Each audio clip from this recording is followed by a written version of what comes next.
Honey, some of this episode may have been about playing spades, but Tiff is going to be the one to pull Nuck's card. Okay. Welcome back to my channel, Reviewed, where we talk about all things television and film from today and yesteryear. So I wanted to come on here and do a brief recap of The Shy Season 7, Episode 4. Let's get to it.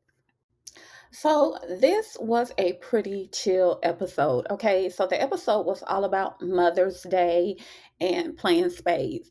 Nonetheless, of course, Emmett has a lot of baby mamas, honey. So he went to the store to buy up all the flowers. He even got so many flowers that a lady was like, sir, can you at least leave me a bundle of flowers? Like, dang, how many baby mamas you got? And his dad, he ended up just buying 1 dozen of flowers. And he was like, he'll give a flower out to each of his baby mamas. So I guess having a lot of baby mamas run in their family. Okay.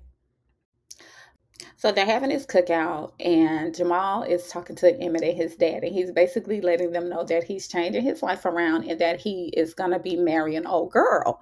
And Emmett was like, "You about to marry her?"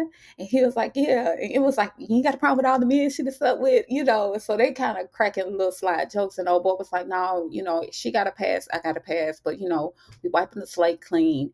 And he was like, "Be careful how y'all talking about my wife." And so Emma was like, "Well, why would you want to get married to her?" And, he basically just goes into the reason for him getting married. And so Emmett starts to have a side conversation with his dad about being married. And his dad was like, when you ain't married to nobody, you ain't really got no rights. So um, he was like, "What you thinking about marrying Keisha?" He was like, "Nah, it ain't like that." And his dad was like, "That marriage ain't nothing to play with, and it was like, well, ain't nothing but a piece of paper. But, his dad was pretty much telling him that is more to it and that you need to really make sure that that is something that you're going to be prepared for before you, decide to get in a situation that is going to result in marriage, basically. So this is Alicia's first Mother's Day without her son. And Shad, he just want to make sure that he get her something nice and that he's checking in on her. So he goes to this flower shop. He asks the guy, he was like, "What's the perfect gift to get a mother who's lost their child?" And so the guy, he hands him this bundle of forever flowers or whatever.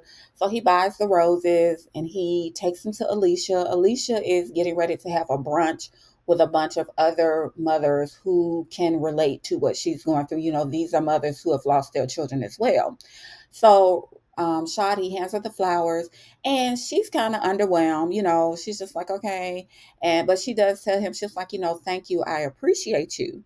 And so he says to her, "I appreciate you too, and I love you."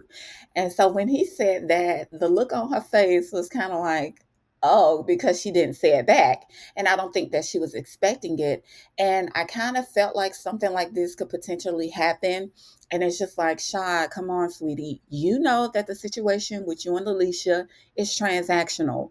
And it's just like, you don't need to do that. Now, I can say that Alicia, she does soften up around him quite a bit when she gets around him.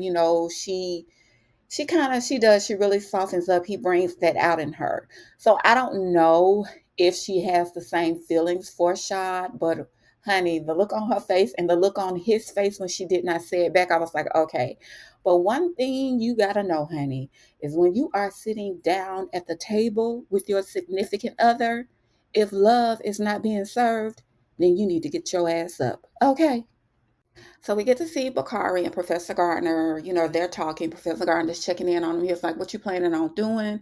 I can't believe that the semester is almost over. I'm proud of you. You're doing such a good job in school and everything like that." And he just want to make sure that Bakari is going to have his head in the books and not the streets, during his little break. And Bakari's like, "I'm good." And, he want to make sure that Bakari got a place to lay his head, a place that is safe and not going to cause any trouble.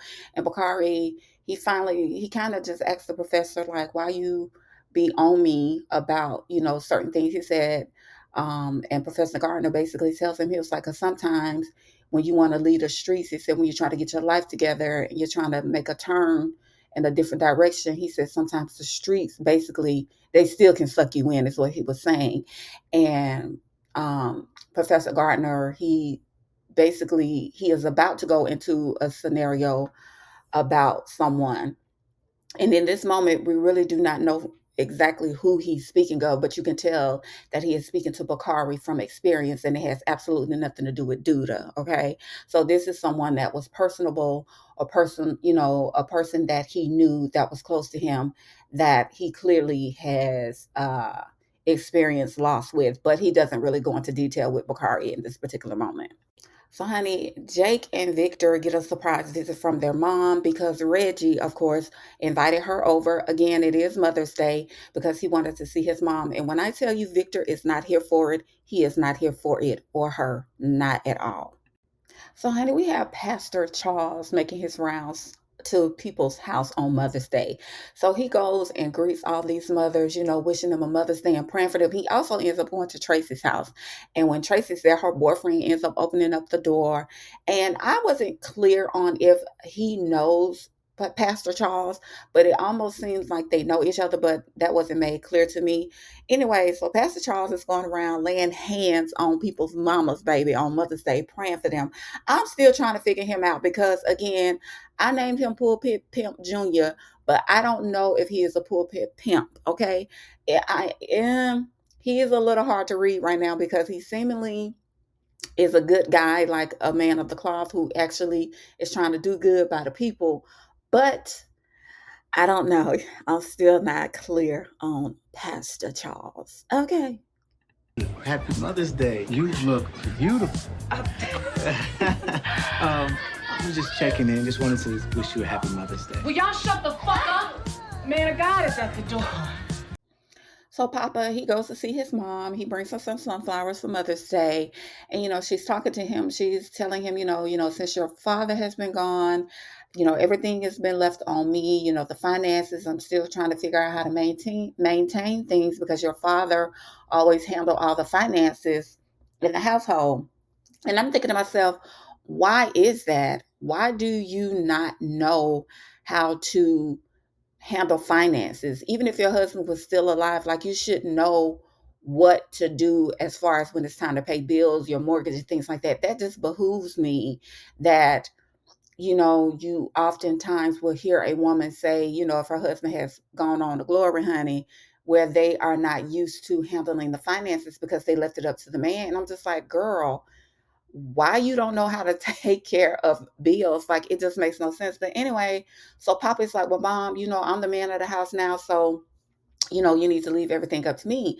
And he was like, I'm working at Smokies, and plus I'm getting paid with the pastor. And she's like, I don't want none of his money. I don't want that man's money in my house. I don't want any of his money. And I'm thinking to myself, girl, miss me with it. Like, I cannot stand when people be like, oh, I don't want such and such money. It's money. It's going to take care of what you need to take care of. And, stop with that whole, oh, I don't want no money from that crooked pastor, because, honey, the crooked pastor is going to keep your lights on, okay, if push come to shove. And because your son, he does not understand or realize just yet that he is dealing with a pulpit pimp. Nonetheless, Papa, he tells his mom that he's going to take care of everything. And ultimately, he does go meet up with the pastor. So, honey, Emmett brothered and got himself in a spade game, and Sir does not know how to play spades, none whatsoever. So, Emmett and his dad are giving his little brother a one-on-one in spades. And when I tell you, he was all kind of confused, okay? He was definitely confused. The good thing about him, though, is that he's good with numbers, he's good with math. So, that is going to be very strategic for him once he kind of just gets the background in how to play spades. But honey, when I tell you spades, people do not play the radio about spades. Me personally, I am not a card girl. Okay, when we do the cookouts and things like that, I am not the one that's going to be at the card table. Okay, but when I tell you, Black people love some spades, they love cards. Period. Okay, so if you do not know what you're doing, then please remove yourself from the table. Okay. So Reggie and Jake, they are loving the fact that their mom is there. And mind you, their mom is an addict. She has not been in their lives consistently. Like, she's always popped in and out on them because she has always had some addiction issues. And, they're making the best out of the situation by having her there. They are taking pictures and, just acting like everything is all good. And Victor, he's not here for it at all. He was like, "No, I'm not about to sit up here and be fake like we one big happy family." And Red just like, "But ain't that's what Black folks do? Ain't that's what we do? We basically put on a front when we know everything ain't good behind closed doors." And the mom, she's just trying to enjoy the moment, by being there with her kids and having all three of them there at the same time. And she understands that she has not been the best person to her kids, but at the same time, she's just like, "Y'all, can we just let bygones be bygones for once and just kind of move on?" And Victor, he's like, "Nah, he ain't with it." Can't keep blaming me for everything. You had kids with no intention of raising them. That's why you got 3 boys here pretending to be men. So Alicia, she's having the brunch. She's talking to Tracy, and Professor Gardner's wife, and some other ladies are there as well. And, they're just having a conversation about how they could potentially stop other mothers from being in their shoes. Okay. And so when Professor Gardner's wife is here, I was like, okay, now this is making a little bit of sense, because earlier in the episode, we got to see Professor Gardner talk to Bakari and just basically let Bakari know that he knows what it's like to lose someone close to him. Okay. And even though we don't get complete clarification in this moment, we do understand that they have suffered a loss, right? Anyway, Professor Gardner's wife, her and Alicia are talking, and Alicia's like, "I just want to make sure no other women have to go through what we're going through." And she's like, "Well, how are we supposed to do that?" And Alicia was like, "We need to unalive the unalivers," basically. And old girl was like, "Honey, if we do that, we're going to cause more mothers to be in our shoes. Like us, harming other people, we're taking their kids from them. They're somebody's child. So that's just not going to be the resolve." Nonetheless, they, are talking or whatnot. And at some point, Alicia, she gets up and she goes into the kitchen and she sees Shad.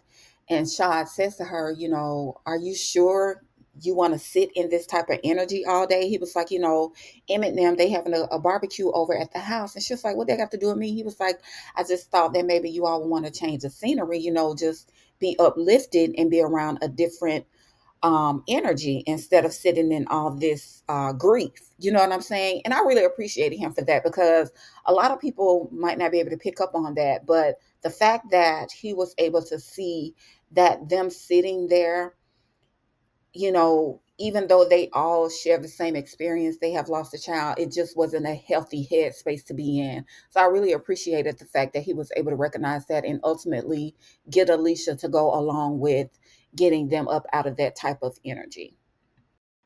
So back at the queue, honey, Tiff is sitting down talking to her mom, and her son is running around. He's outside, so to me, he had every right to be running around. Okay, he's a kid. That's what they do. Anyway, he ends up knocking over like a cup of water, and Tiff grabs him. She's like, "Come here. What I tell you about running? Didn't I tell you not to be running like that all over the place or whatever?"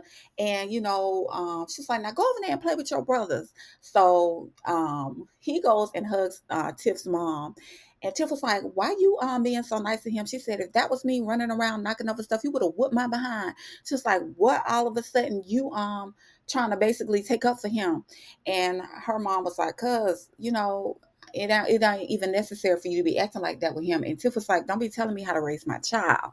And I'm like, okay, what is going on? This is the third time that we have heard Tiff make reference to her parenting and "don't tell me how to parent my child" and things like that. Like, I hope they are not about to put Tiff in a situation to where she can't parent her kids. Okay. And I could be reaching. However, I am paying attention to the fact that she is discussing her parenting quite a bit with people. Remember when she asked Emmett to make sure that their son does not forget who she is.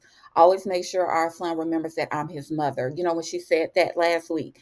Anyway, so Tiff is asking her mom, she's like, you done changed up quite a bit. And honey, I'm like, girl, I felt her in this moment, because how many times have we as adults who have children have said to our parents, like, "You weren't that way with us when we was kids. My mom is so different as a grandmother and great grandmother than she was as a mother. You know what I'm saying? Like, she's so lenient, and I know so many people who can relate to that. How our parents are more lenient with their grandchildren and great grandchildren than they were with us. And so in this moment, I felt Tiff, and Tiff mom was like, "Girl, basically like, girl, I ain't got energy to be yelling and fussing at nobody. Like, I don't have time for that. I didn't change." And Tiff was like, "Since when?" She was like, "Since now. Like, I'm just trying to be more laid back and a better grandma." And Tiff was like, "Whatever. Miss me with it." I'm trying to be better. Since when? Since recently. You talk about whoopings. Them hormones are whooping your ass right now. So Emmett, he's walking out one of his baby moms out of the barbecue. She's headed out, and she ends up telling him, she's like, I wasn't sure what was going to be a good time to let you know. She's like, but we're moving to Pittsburgh. So she and Emmett's son are getting ready to move to Pittsburgh. She said it's just more affordable, and, just more opportunity out there just makes sense for her right now. And her finances, like, we got to go where I can basically live better. And being up in here at the Chi, it just ain't it right now. And so Emmett is feeling away. And he was like, "I don't have a say." And she was like, "No, you don't have a say, because he's my child. Like, he lives with me all the time. Yes, he's your kid too, but he lives with me. Like, where I go, he got to go." And so Emmett, he's kind of a little upset because he feels like, you can't just up and move with my child and not run it by me first. And she's like, "I absolutely don't have to run nothing by you, because I am the one who does more for him as far as being his caretaker. Like, I get him all the time." And so Emmett is like, she's like, "I'm with him all the time, because she's the mom." And so Emmett is like, "Well, when I'm gonna get to see him?" She's like, "You can have him for the summer." And he was like, "Why? So you can run the streets?" And she's like, "Why not? Like, why would you be concerned about what I'm doing if I am, if I'm gonna make sure that you get to see your child? And if it's just gotta be for the summer, it is what it is." She's like, "He's with me majority of the time anyway." So right here in this moment, I think it's starting to trickle down on Emmett that he's about to have another kid with another woman. And even though it's Keisha and things are different, I'm starting to wonder if the marriage bells are turning in Emmett's head. And here, Emmett, he's letting Keisha know that, old girl is getting ready to move with his son. And she's like, "Oh, okay, well, you know, it is what it is." And I think Emmett expected her to be on his side. And she was like, I don't know what to tell you. Like, that's his mom. Like, basically, wherever the mama go, the baby gotta go. Your son don't live with you 24/7. So if she is getting ready to move to another state, then you're just gonna have to figure it out. And I think Emmett was just like, "Oh man, like, come on." I guess he was, like I said, looking for Keisha to be on his side. But in the moment, she basically was telling him the truth, not what he wanted to hear, but basically telling him the truth. Like, we'll just have to deal with it and, see how it goes. So Shad and Alicia and Tracy and the other ladies, they end up going to the queue. And, they go into the house, and Shad says hello to everybody. And he says Happy Mother's Day to everyone, just being very social. And you could tell Alicia and the ladies were a little kind of uncomfortable at first, but they started to warm up to everybody. And also, when Professor Gardner's wife walked in, she ended up locking eyes with Keisha. And I was taken aback by it, because I was like, "Okay, what's going on? Like, how do they know each other?" Because she literally was looking at Keisha like she knew her. And of course, we find out why.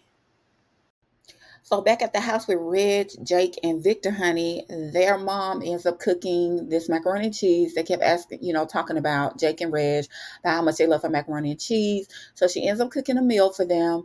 They end up sitting down, saying grace, and she just tells them, like, "This is the best Mother's Day I've ever had." And at this point, Victor, he kind of start warming up, to the idea of her being there. He becomes a little bit more welcoming. He unfolds the napkin and places it in her lap and things like that. And the mom, she's sitting there, she's talking to them, and she's just telling them, no matter what, y'all always look out for each other. Like, y'all need to always be there for each other and show unconditional love to one another, no matter what. And I think the main thing for Victor was, because he did ask his mom, he's like, "Are you sober?" Because again, she's an addict, and she just basically goes in and out of her addiction. But, it was just good to kind of see him let his hair down, so to speak, and just kind of chill and just relax and just enjoy the moment with his mom and his brothers. So back at the queue, Keisha Miss Gardner ends up walking up to Keisha and she shakes her hand. And Keisha was like, "Do I know you?" Because she was like, "Girl, you've been looking at me crazy. Like, I don't know you." And she said, "No, but you knew my son." And Keisha was like, "Oh." And she said, "Christian." I think that's where her son's name was, Christian. And she's like, "Oh." Keisha was like, "How is he?" And, Miss Gardner basically tells Keisha that he, unalived himself. And if y'all remember, Christian is the guy that Keisha met right after the kidnapping happened. And, after Keisha, I think she met him after she had the baby.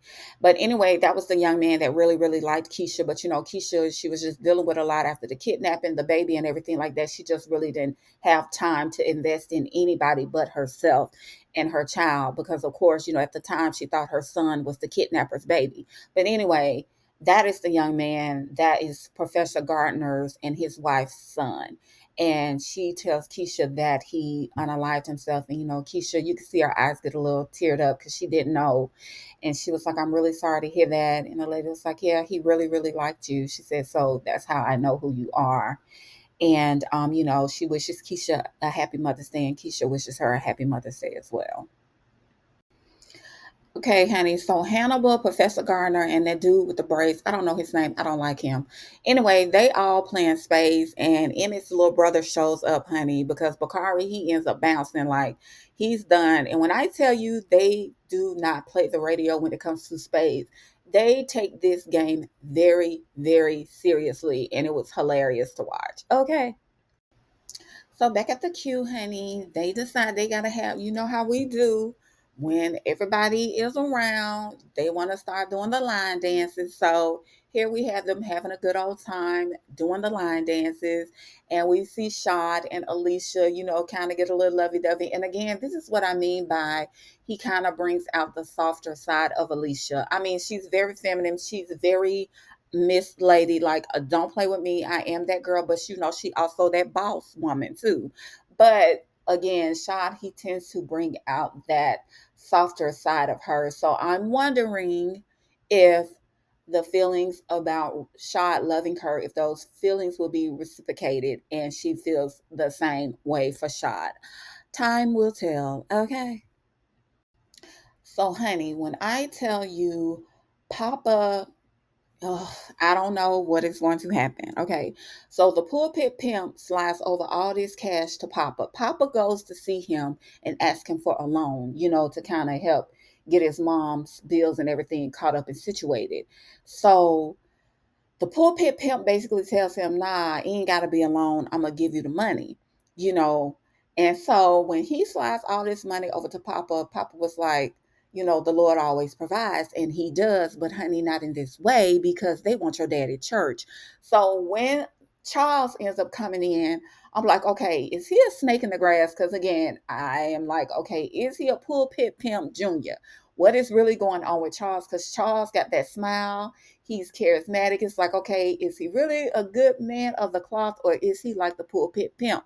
Baby, when they slide that money over to Papa, and he was like, basically telling him, "We want your daddy's church." And Papa was like, "His church ain't for sale. Oh, you want to bet?" Because now I'm wondering how much more they are going to offer him or if Papa is going to give him the money back because it seems like he really needs it. But baby, I don't think he needed this bad. Okay. So of course, Nuck, he's late to the cookout, honey. They are cleaning up. Everybody's leaving, going home, wrapping things up or whatever. But he comes in, he gives Keisha a Mother's Day card. She gives him a hug and thanks him. She reads the card and saying how sweet it was. Emmett keep trying to snatch the card from Keisha because he want to know what Nuck then wrote in the card. And she's like, "Go on, move, leave it alone or whatever." And this right here for me is a problem. Granted, Nuck and Keisha have to get along because they have a kid together, but it's just like he is too involved. Do you understand what I'm saying? Like he's too involved. Anyway, he sees Tiff picking up trash and he was like, "Let me help you get the trash." And so she's like, "I'll get this one, you get the heaviest one." So, they're walking out the house. She's taking out the trash. And Tiff is like, "Where my Mother's Day gift at? I don't get no card." He was like, "Well, you ain't my baby mama." And Tiff was like, "Yeah, I got you, or whatever." And, Nuck is talking to her. He's asking her how she's doing, if she's okay. And, she's like, "I'm all right. It is what it is." And she was like, how was your day? And he was like, well, I lost my mom, a couple of years back. And Tiff was like, oh, I'm sorry to hear that.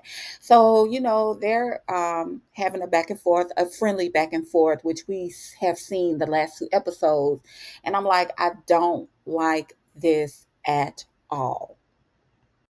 So we have Tracy and her friend. I don't know his name. I don't care. I don't like him. Him and Tracy are having a conversation, and he's basically letting Tracy know that he wants to be serious with her. I think he even said something about moving in. I'm like, of course you want to move in, Negro. You just got out of prison and you working in Smokies. Like, come on, make it make sense. And he asked Tracy, do you want something serious? Because he's also wanting to know what's up with her and Charles. And that's what make me want. I'm wondering if they know each other. Do him and Charles know each other? Because again, I told y'all I'm trying to figure him out. I'm trying to figure out Charles, baby. I'm trying to figure him out. So I'm wondering, does he know Charles, or is he just threatened at the fact that Tracy is being friendly with another man outside of him, another man who seemingly has it together, who is legit, seemingly legit, you know what I'm saying? And so Tracy basically lets her know that she's uncertain if she wants anything serious at the moment. So here we go right here with Nuck and Tiff. Sidebar, Nuck and Tiff make a cute couple, okay? Tiff is pretty, Nuck is handsome, but whatever. I don't like this. So Nuck drops Tiff off, right? He takes her home. They're sitting in the car. And of course, I was like, I felt it coming. I was like, this Negro about to try to kiss her. And sure enough, that's exactly what he did. So Nuck leans over. He tries to kiss Tiff. And at first I thought she was going to kiss him back. And she was like, no, I can't do it. I'm just not ready for nothing like this yet. You know what I'm saying? And he was like, I understand. I get it. And I'm thinking to myself, do you really understand, sir? Like, sir, you are the cause of this. Do you understand that? Like, how dare you? It's one thing to want to help Tiff out, to want to be Mr. Good Guy, but now you're trying to push up on her. I don't like this at all. And mind you, I didn't necessarily have an issue with Nuck at all, but what he did to Rob, it just wasn't necessary. So now you're playing in these people's face. And so Tip, she basically lets him know. She was like, I felt like I would feel a lot better once Alicia got the person who unalived Rob. And she was like, but I just don't feel like she got the right person. And when she said that, I was like, okay, Nuck, you are playing with fire, because she's basically telling you to your face that she feels is something in her that's letting her know that the person who unalived her baby daddy is still out there. And I'm like, he is, dear. He is sitting right next to you in this car. He is the person that just dropped you off. He is the person, in fact, that is just trying to kiss you on your lips. Like, girl, listen to me good. I'm telling y'all, Tiff is going to be the one to pull the trigger on Nuck. I got a feeling, and I could be wrong, but it's just so much that could happen right here. Because listen, once Tiff figures out that it is Nuck, because I do believe it's going to be Tiff, I don't know how that's going to pan out, because again, you got Keisha, you got Emmett, you got Alicia, you got Bakari, you got all these people that are involved who are not involved, if you understand what I'm saying. All these people have ties to Nuck. And I don't know how this is going to play out. I absolutely have no clue how this is going to play out. But the fact that Tiff was able to tell him, I just feel like the person that did it is still out there. I feel like Alicia got the wrong person. She did. She absolutely did. That is why there is no comfort for you, Tiff. That is why you are not satisfied, because he is still out there, because he's sitting right next to you. He is playing in your face, and I don't like it. And I really, really don't like the situation for Nuck, because him knowing that he has a dad, him knowing that he is a dad, it has changed him. But in that moment when he took Rob's life, him being a father did not matter. You know what I'm saying? Like, I don't know how this is going to go, but I cannot wait to find out. But again, I am concerned about how it's going to affect Keisha, because I'm like, is Tiff going to be like blaming Keisha and Emmett? Did y'all know, like, when all of this unravels, who is going to blame who? Like, it's going to be so many oh my God, did you know, did you know, did you know? You know what I'm saying? Like, oh, and Bakari, the scholarship that he has with, like, oh, it's just, it's too many people involved. It is too many people involved. And I honestly, I don't know how this is going to plan out, but we shall see. We shall see. Well, that's all I have for you guys in this video today. Please be sure to like, share, and subscribe to my channel. I really appreciate the support, and I will see you in the next one. Thank you so much for watching. Bye.